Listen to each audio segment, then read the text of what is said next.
Le port du masque sera désormais obligatoire dans toutes les entreprises françaises à partir du 1er septembre.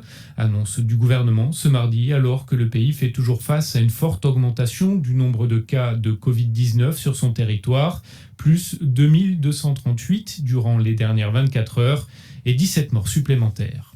C'est par ailleurs un problème social qui endeuille la France depuis des décennies, les violences conjugales.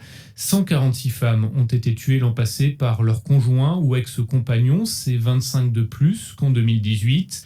Des chiffres alarmants, alors même que la lutte contre les violences faites aux femmes avait été fixée comme une priorité par Emmanuel Macron. Écoutez Emmanuelle Pied, présidente du collectif féministe contre le viol.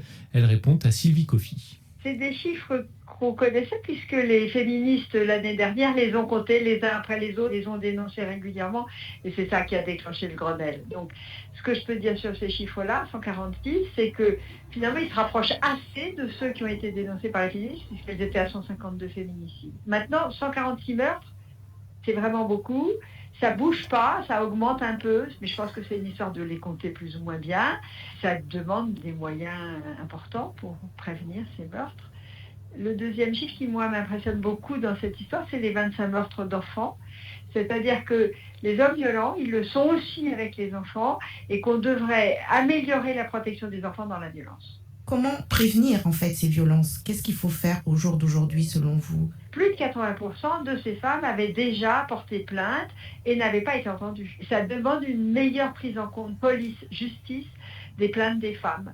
Elles devraient bénéficier d'une présomption de crédibilité. Vous savez, où on a la présomption d'innocence pour les violeurs et les méchants, d'accord, mais nous on veut une présomption de crédibilité pour les femmes victimes. Emmanuelle Pied, présidente du collectif féministe contre le viol. Du football à présent, le Paris Saint-Germain affronte en ce moment le RB Leipzig en demi-finale de la Ligue des Champions.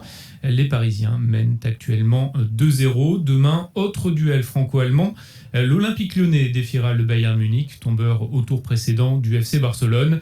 Le Barça, qui a limogé hier son entraîneur Quique Setien, remplacé, on l'a appris ce soir, par le néerlandais Ronald Koeman, ancien joueur du club. Il est bientôt 21h10 à Lisbonne, 22h10 ici à Paris. Merci d'avoir suivi ce journal en français facile.